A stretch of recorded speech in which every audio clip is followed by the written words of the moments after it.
बड़े बुजुर्ग आप अपने बच्चों के लिए कमा रहे हो, अच्छी तरह से जिंदा रहोगे तो कमा पाओगे ना। तो अपनी सेहत का पहले ध्यान दो। हमारा जो शरीर है वो सबसे पहले बड़ा हमारा साथी है। अपने घर के पुराने नुस्खे अपनाओ। पहले हमारे बुजुर्ग बोलते थे रोज पेट साफ होना चाहिए, हमें तो अभी ध्यान ही नहीं है, देना ही नहीं है, उसमें हमारा टाइम चला जाता है। बहुत सारी हमें तकलीफें होती है। उतना पानी पीना चाहिए, क्यों? जितना खाना खाया है वो हजम होना चाहिए, उतना लिक्विड हमको चाहिए, उतना लिक्विड पहुंचेगा तभी तो वो खून बन के आगे चला जाएगा। सिर्फ सब खाना खाओगे पेट भी साफ नहीं होगा, फ्रूट्स नहीं खाओगे तो वो विटामिन और सब कुछ नहीं मिलेंगे, पेट साफ नहीं होगा। सब्जियां, हरी सब्जियां, सब कुछ तो खाना चाहिए, कॉम्बिनेशन में अच्छी तरह से खाना चाहिए। सिर्फ पिज्जा मैदे की रोटियां खा के देखो, पेट नहीं साफ होगा। पेट साफ नहीं होगा तो क्या होता है, वो खाना उधर ही सड़ा रहता है। जिसको बाहर जाना है वो जाना है, वो नहीं जाता है, अंदर ही बेचारा मशीन में गोल गोल घूमता रहता है, सड़ा रहता है, पड़ा रहता है। बाथरूम को आप जाते नहीं हो, आपको कंटाला आता है या जगह नहीं है, समझ में नहीं आता, आप कंट्रोल कर लेते हो। लेकिन जिसे जाना है उसे जाना ही है, वो पड़ा पड़ा वहां सड़ता है। सड़ा हुआ खाना, आज का खाना वैसे ही रखो, कल सड़ जाता है, वहां पे मक्खियां आने लगती, कीड़े पड़ने लगते, बदबू आने लगती है। वो सेम आपके पेट में भी होता है, आपके पेट में खाना सड़ता है, वही आपको तकलीफ पहुंचाएगा, बीमारियां बढ़ाएगा। इसलिए पेट साफ होना चाहिए, उतना पानी पीना चाहिए, जो आपके अंदर लिक्विड चला जाएगा वो खून में तब्दील होगा, और जो नहीं चाहिए वो बाहर चला जाएगा। बाहर जाने जितना पियो तो सही, पहले पूरे बदन को साफ करके बाहर तो जाने दो। जितनी रिक्वायरमेंट है बदन रख लेगा, बाहर बाद में छोड़ देगा, आपको छोड़ना भी पड़ेगा, उसको कंट्रोल करने की जरूरत नहीं। कंट्रोलिंग कहाँ जहाँ जरूरत है वहीं पे इस्तेमाल करो। रोज का पेट साफ होना चाहिए, बाथरूम को जाना है, छोटे काम के लिए जाना ही चाहिए। ये छोटी छोटी चीजें हैं, अपने टंग के चोचले जरा कम करेंगे, सेहत की तरफ ध्यान देंगे। जैसे हमने अपने मीठे को पूरा खाना नहीं बनाना है, वैसे ही ये चटोरी चीज को पूरा जीवन नहीं बनाना है। चटोरी चीजें जहाँ है वहीं पे होनी चाहिए।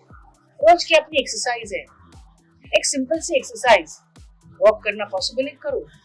योगा जो हमारे पूर्वजों ने इजाद किया, उस योगा के इतने फायदे हैं कि आपका शरीर कभी जंग ही नहीं पकड़ लेगा। एक्सरसाइज करनी ही पड़ेगी, रोज आपको नहा के ही काम करना है, वैसे आपको ये एक्सरसाइज करनी पड़ेगी। हमारा योगा बहुत सुंदर है, उसे करना पड़ेगा। हमारे जो जॉइंट्स दिए उनको हिलना पड़ेगा। बहुत सारे योगा के एक्सरसाइज है। ये टैपिंग एक्सरसाइज, उसका मतलब जानते हो? ये टैपिंग यानी क्या है?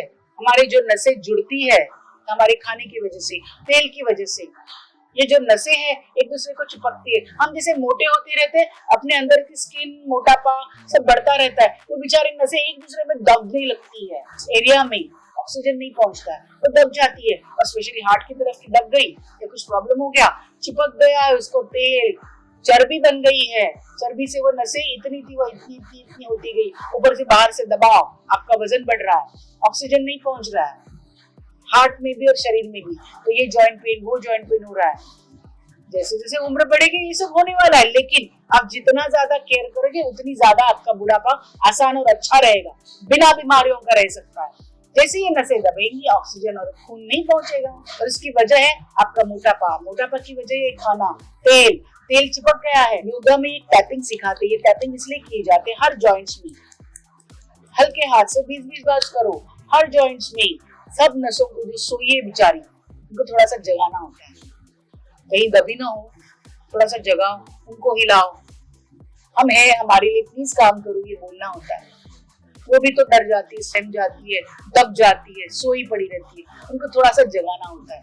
ये सब टैपिंग, बहुत सारी एक्सरसाइज है। ये टैपिंग की एक्सरसाइज बहुत सुंदर है, जैसे ब्रीदिंग एक्सरसाइज है वैसे ही ये हमें करनी है।